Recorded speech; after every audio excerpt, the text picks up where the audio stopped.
السلام علیکم ورحمۃ اللہ وبرکاتہ۔ آج کا جو سبق ہے وہ الف لام کے بارے میں ہے۔ تو الف لام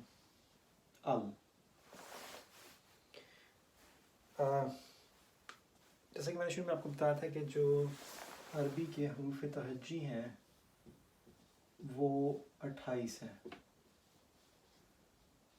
ٹھیک ہے۔ تو 28 میں سے جو 14 ہے ان کو ہم قمری حروف کہتے ہیں، اور جو دوسرے 14 ہیں ان کو ہم شمسی حروف کہتے ہیں، شمسی حروف، ٹھیک ہے۔ تو 28 حروف میں سے 14 قمری ہیں اور 14 شمسی ہیں۔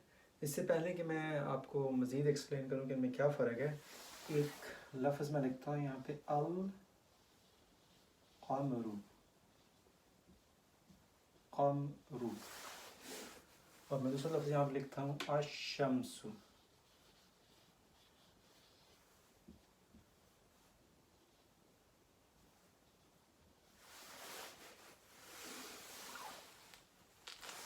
القمر اور الشمس دونوں کے ساتھ الف لام لگا ہوا ہے، تو یہ الف لام ہے اور یہ بھی الف لام ہے، ٹھیک ہے۔ تو قمر ایک ورڈ ہے اور شمس ایک ورڈ ہے۔ قمر کا مطلب ہوتا ہے چاند اور شمس کا مطلب ہوتا ہے سورج۔ جس پریکٹس کے لیے آپ ایسا کریں کہ اس کو پڑھیں ذرا، القمر اور الشمس، آپ کو پتہ چلے گا کہ یہاں پہ الف لام پڑھنا آسان ہے۔ جو قمر ہے قاف سے شروع ہو رہا ہے، اس میں ال پڑھنا آسان ہے کیونکہ آپ پڑھ سکتے ہیں، آرام سے پڑھ سکتے ہیں القمر۔ اس کی بجائے اگر آپ اس کو الشمس پڑھنے کی کوشش کریں تو یہ تھوڑا سا مشکل ہے۔ تو حروف جو قمری حروف ہیں ان میں ال پڑھا جاتا ہے، اور جو شمسی حروف میں اس میں الف لام نہیں پڑھا جاتا، بلکہ آپ اس کو جو پہلا الف ہے اس کو پہلے حرف کے ساتھ ملا دیتے ہیں یہاں پہ، اور اس کو دو دفعہ پڑھتے ہیں الشمس، القمر، الشمس۔ یہ حروف جو ہیں یہ آپ کو یاد کرنے کی ضرورت نہیں ہے کہ قمری حروف اور شمسی حروف، آپ کو خود بخود اندازہ ہو جاتا ہے کہ یہ کون سے حروف جو ہیں قمری ہیں اور شمسی ہیں۔ قرآن پاک کے اندر سارے جو ہیں وہ بڑے آسانی کے ساتھ، جب آپ تجوید والا قرآن یا ویسے کوئی بھی قرآن پڑھ رہے ہو تو آپ کو پتہ چل جاتا ہے کہ یہاں پہ الف لام پڑھنا ہے، اور یہاں پہ لام نہیں پڑھنا بلکہ الف کو دوسرے ساتھ ملا دینا ہے۔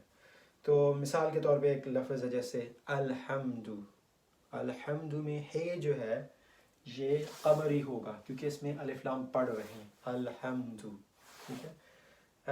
اسی طرح سے اگر آپ دیکھیں الشیطان، تو شین جو ہے الشیطان، وہ شمس شین جو ہے الشیطان کا، اس کی وجہ سے لام نہیں پڑھا جائے گا بلکہ پڑھا جائے گا الشیطان، ٹھیک ہے۔